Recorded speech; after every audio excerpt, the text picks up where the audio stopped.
Imagine you did something wrong today. Maybe you broke a promise. Maybe you took something that wasn't yours. Maybe you said the thing no one was supposed to say out loud.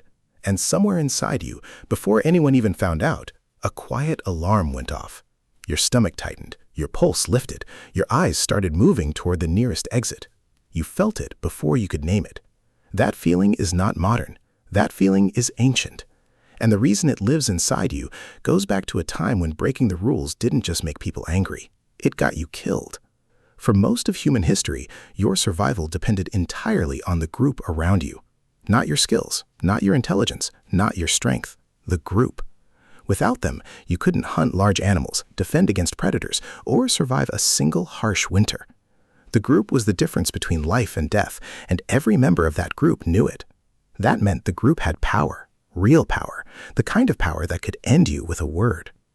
So what happened when someone broke the rules? Anthropologist Christopher Boehm spent decades studying small-scale forager societies, hunter-gatherer communities that still exist today, and that most closely resemble how humans lived for the vast majority of our evolutionary history. In his book, Hierarchy in the Forest, Boehm documented something remarkable. These societies were not chaotic. They were not ruled by the strongest male.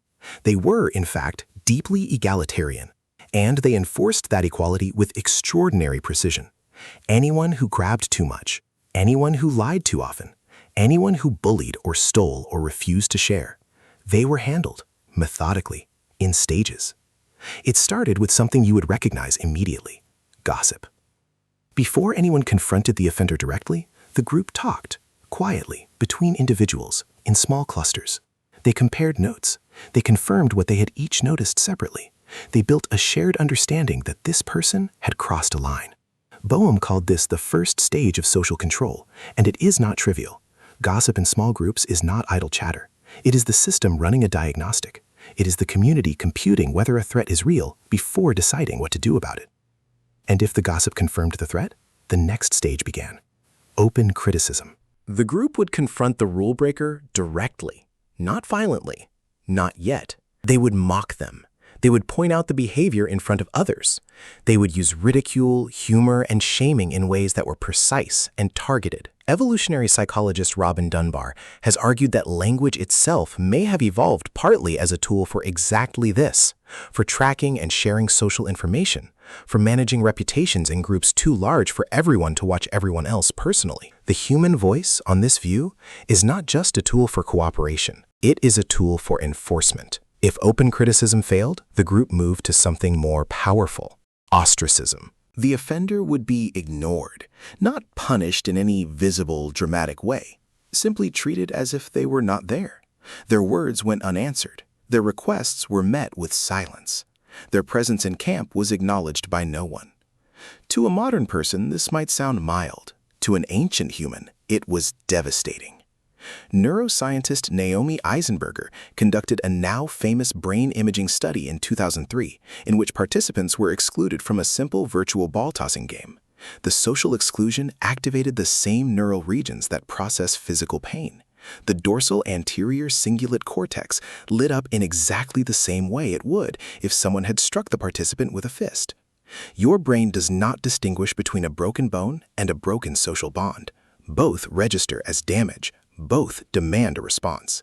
Your ancestors built that response into you because social death and physical death were, for most of human history, the same thing. But what if even ostracism did not work? What if the offender continued? What if they kept taking more than their share, kept lying, kept threatening others, kept disrupting the coherence of the group that everyone depended on to survive? Then the community moved to the final stage. And it was final. Boehm documented cases across dozens of forager societies, from the Kung San of southern Africa to the Inuit of the Arctic to Aboriginal communities of Australia, in which repeat offenders, those who had ignored every prior warning and every prior consequence, were executed. Not by a leader, not by a chief or a king. There were no chiefs. There were no kings. The execution was carried out by the group, collectively, often after a deliberate and extended period of consensus building. Every member of the community would agree that this person had become a threat that the group could no longer absorb, and then they acted together. Let that settle for a moment. The same species that built cathedrals and composed symphonies and wrote love letters spent hundreds of thousands of years enforcing social order through staged, community-driven social control that culminated, when all else failed, in collective execution. This was not barbarism. It was, by the standards of evolutionary logic, a rational response to an existential threat. A single individual who consistently undermined group cooperation could fracture the entire social fabric, could cause the group to splinter, could cost everyone their lives. The cost of tolerating a genuine social parasite was higher than the cost of removing one. And here is where it gets strange. Here is where your daily life comes back into the picture.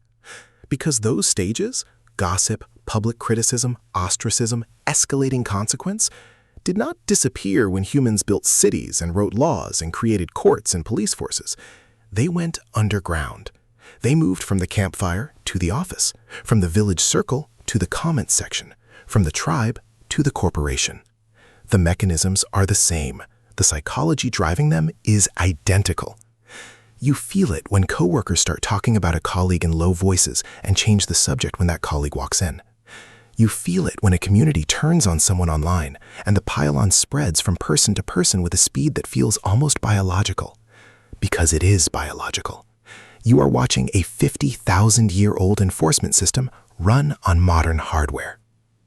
Psychologist Jonathan Haidt has argued that human beings are not fundamentally rational creatures who occasionally get emotional. We are fundamentally social creatures who use rationality as a tool to justify decisions that were already made by our group loyalties. When you feel moral outrage at someone who breaks the rules, that outrage is not random. It is a signal. It is your ancient enforcement system activating, pushing you to participate in the community response, to add your voice to the chorus, to make sure the offender knows they have been seen. Even the internal alarm, that sick, stomach-dropping feeling when you yourself break a rule, even a small one, even when no one is watching, makes sense now. Your body is running a simulation. It is asking, what would happen if the group found out? It is generating the social pain in advance, as a deterrent, to stop you from doing the thing that might get you expelled. Guilt is not a modern invention. It is an ancient early warning system your ancestors developed to survive the most dangerous social environment they had ever navigated, each other. The researcher Sarah Matthews spent years studying the Turkana, a large-scale pastoral society in Kenya with no formal government, no standing army, no courts. And yet, the Turkana coordinate complex, dangerous military raids involving thousands of individuals who have never met each other and have no formal authority binding them. How? Through reputation. Through the deep, persistent, community-enforced tracking of who cooperates and who defects.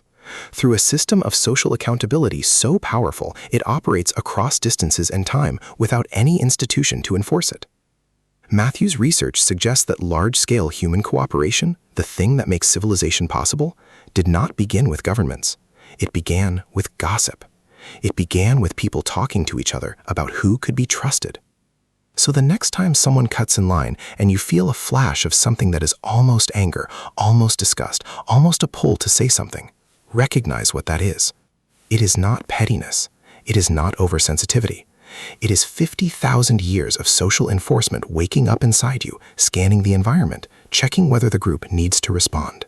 The rules you follow without thinking, the guilt you feel without needing to be caught, the moral outrage that moves through a crowd like a current. These are not quirks of modern civilization. They are the oldest technology your species ever built.